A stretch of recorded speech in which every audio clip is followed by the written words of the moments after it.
Hola amigos, lo prometido es deuda. Quiero empezar este video con un artículo que se hizo en 24 horas France, 24 France se llama, que es un medio de comunicación francés con 4 cadenas mundiales de información y en su área de América Latina, una periodista, una de sus periodistas, informa sobre lo que ocurrió con Pedro Castillo. Entonces yo solo voy a leer una parte para que ustedes estén en contexto. Esto ocurrió el 8 de diciembre. El día 7 fue que destituyeron a Pedro Castillo y de manera ilegal lo encarcelaron. El artículo dice lo siguiente: así se enfrentan Pedro Castillo y el Congreso del Perú hasta la destitución. El legislativo, controlado por la derecha, hizo 3 intentos de moción de destitución. El expresidente y su gobierno amenazaron más de una vez por disolver el Congreso y enfrentaron una crisis interna que hizo que se renovara el gabinete en 5 ocasiones. Esta historia permite entender lo ulterior de la crisis política peruana. ¿No? Esa es la pequeña introducción que se hace respecto al artículo, ¿no? Y luego, un poquito más les voy a leer el artículo para que tengan el contexto claro sobre cómo interpretan en el exterior lo acaecido, lo que le ha ocurrido a Pedro Castillo.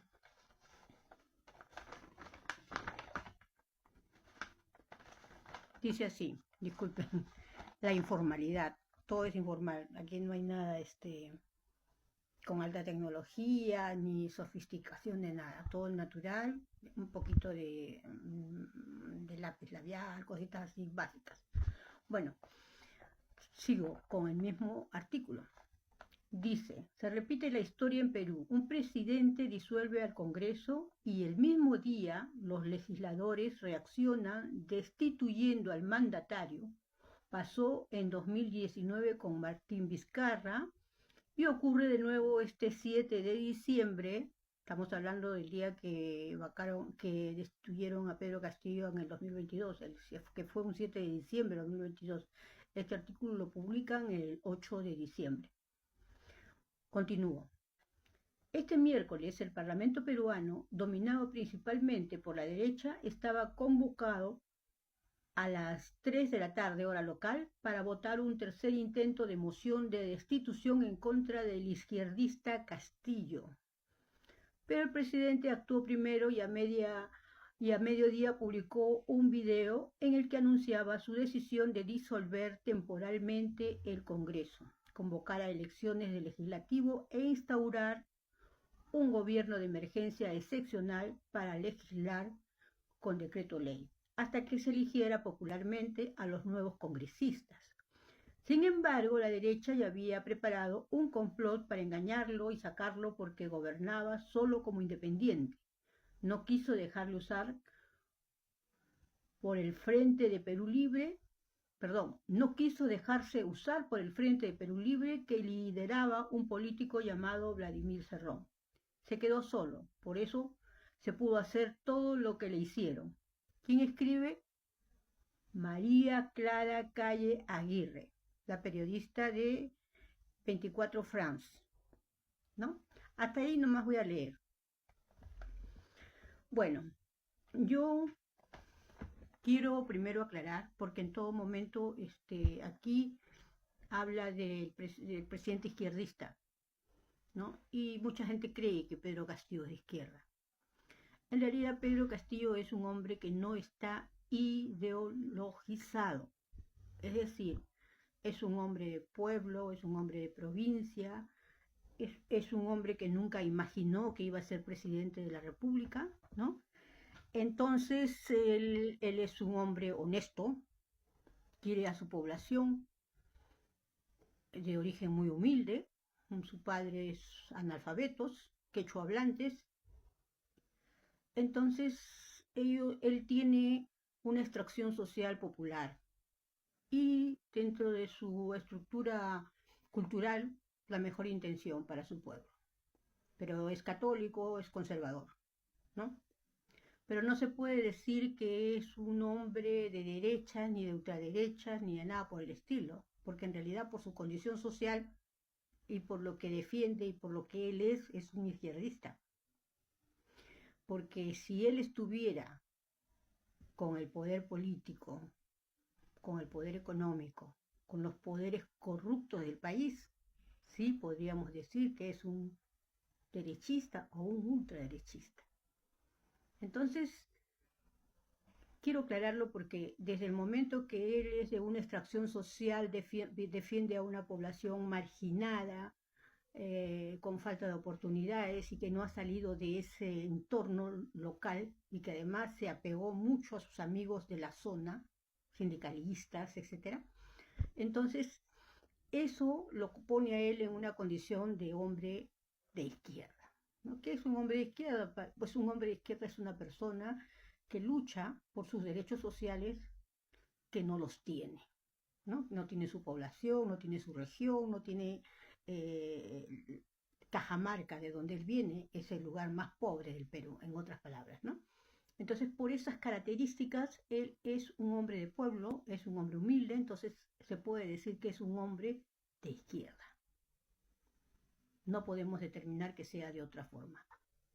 Pero como no está claro en sus ideas, como lo ha sorprendido el ser presidente de la República, porque lo eligieron para no elegir a Keiko Fujimori, como ustedes saben, ¿no? Perdió las elecciones, perdón, la mayoría de peruanos no la quiere y no votaron por ella.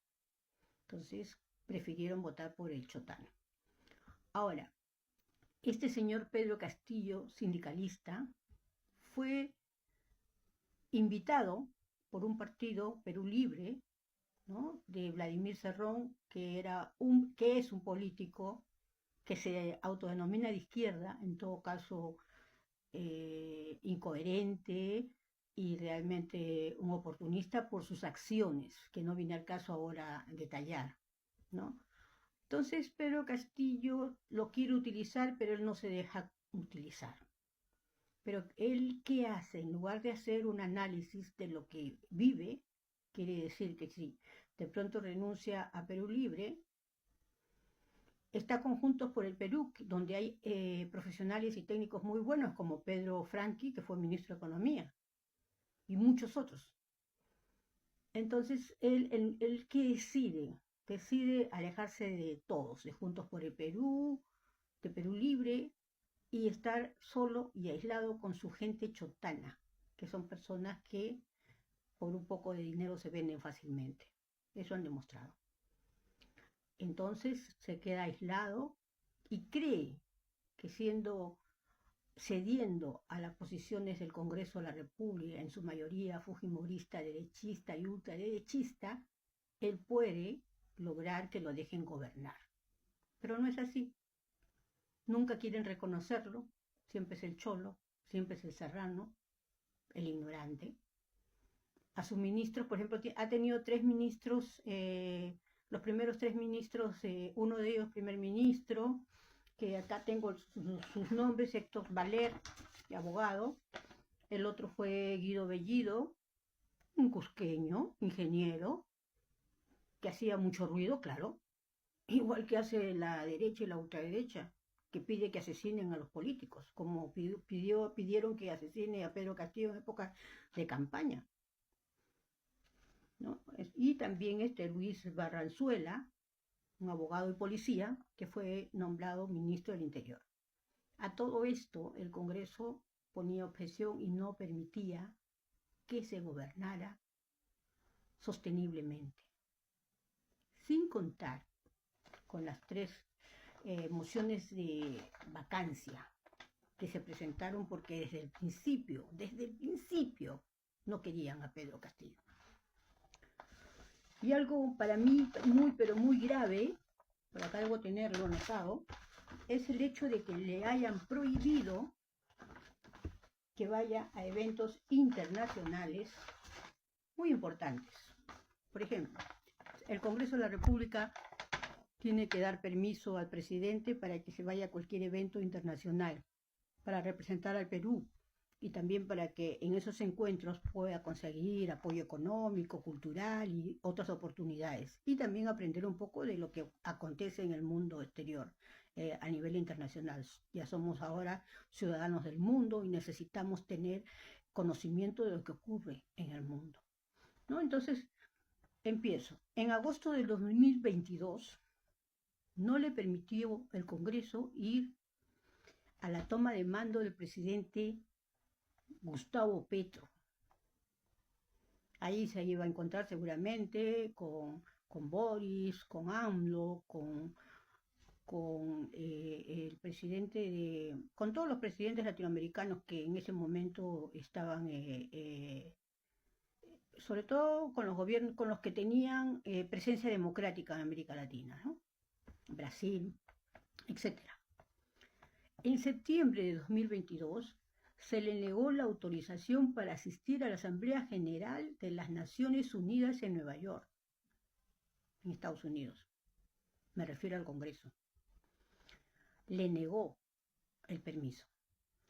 En octubre de 2022, el Congreso rechazó su solicitud para viajar a Bruselas, Bélgica, a una reunión importante de la Unión Europea. Y también le prohibieron ir al CELAC, la Comunidad de Estados Americanos y Caribeños. En noviembre del 2022 se le negó a ir a la cumbre de la Alianza del Pacífico en México.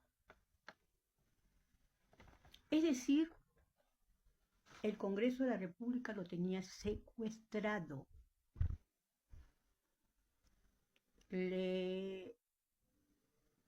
No lo reconocían porque decían que las elecciones no eran limpias, o sea, sí, habían sido fraguadas.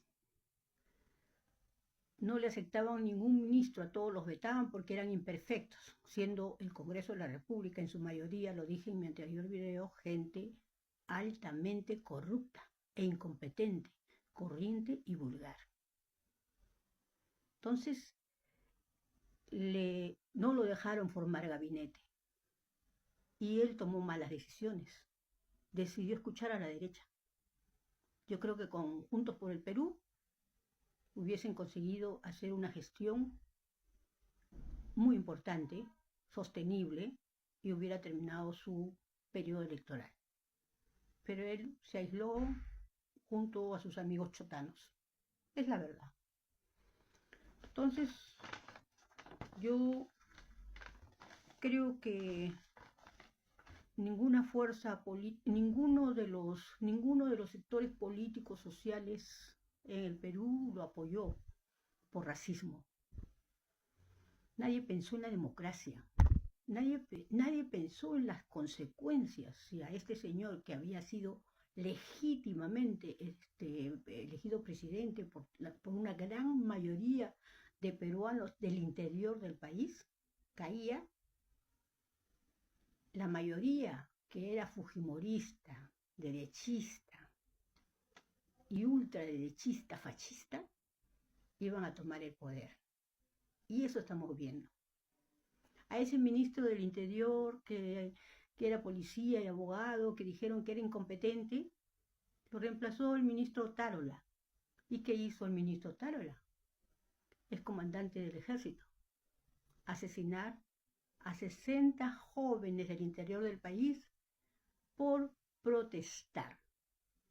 Nada más. Y se acabó la democracia. Hacen y deshacen de todo.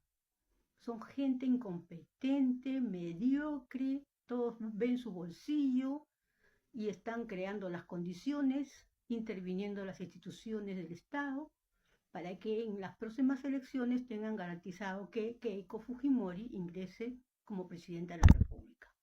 Y Dina Boluarte, que ha sido la vicepresidenta de Pedro Castillo, ¿no? Se ha dejado comprar y como ustedes ven, está feliz, egocéntricamente disfrutando de todo, sabiendo que mientras que no les dé la contra a los miembros del Congreso y haga lo que todos ellos le digan, ella estará asegurada. Mientras le dure, claro, porque estas cosas, así como el fujimorismo en su época, que gobernó más de 10 años, no hay mal que dure 100 años, ni cuerpo que lo resista. Ya hay protestas sostenibles en el interior del país. Y esto en la medida que la dictadura esté perjudicando el desarrollo económico y el crecimiento del país y los espacios democráticos necesarios para que vivamos y convivamos en paz, se profundice y que siga vendiendo al país como lo está haciendo, entonces esa población se está rebelando. Solo es cuestión de tiempo. Pero yo quiero ser coherente y quiero pedirles, por favor, piensen un poco. El presidente Pedro Castillo injustamente está preso, secuestrado, no tiene proceso judicial, lo han detenido, le han creado toda una serie de lawfare, mentiras periodísticas, con la prensa que tiene la derecha en el Perú fuerte, ¿no? Le han creado mentiras y falsedades. Y eso lo tiene ahorita preso. Pero yo no escucho voces democráticas. No tienen que ser de... Pedro Castillo estaba solo, no tiene partido, no era de Perú Libre, no era de nada.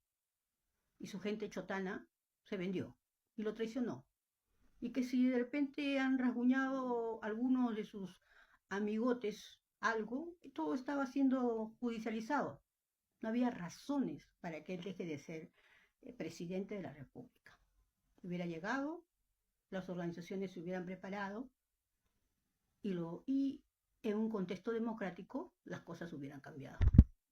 Debería haber sido así, pero frente a la realidad hay cosas que no se pueden controlar porque la población tiene lamentablemente poca identidad. No tiene, y esa es una de las razones por las que no respetan a su país, su patria, su dignidad y tantas otras carencias, ¿no? Porque no tienen identidad, no aman su Perú, no aman sus costumbres, sus hábitos, no se acuerdan de dónde vienen, porque acá en Lima hay mucho provinciano, ¿no? Que ha conseguido un poco de dinero y ya se olvidó de dónde viene, ¿no? Y se ha creado una corriente racista intensa que la ha aprovechado perfectamente la derecha. Entonces yo creo que ya es momento de que por lo menos con este señor presidente se haga justicia y que se le deje en libertad. Bueno hubiera sido que vaya a todos esos eventos internacionales, se hubiera codiado con mucha gente, lo hubieran asesorado, le hubieran dado información, hubiera visto el mundo. Eso es lo que no quería la derecha y la ultraderecha, que tuviera oportunidades para que se desarrolle más políticamente. Es la única razón, además de la mezquindad política, ¿no? Entonces hay muchos hechos que se pueden señalar. Lo que pasa es que en un video es muy corto. Poco a poco iré hablando de muchas cosas. Gracias.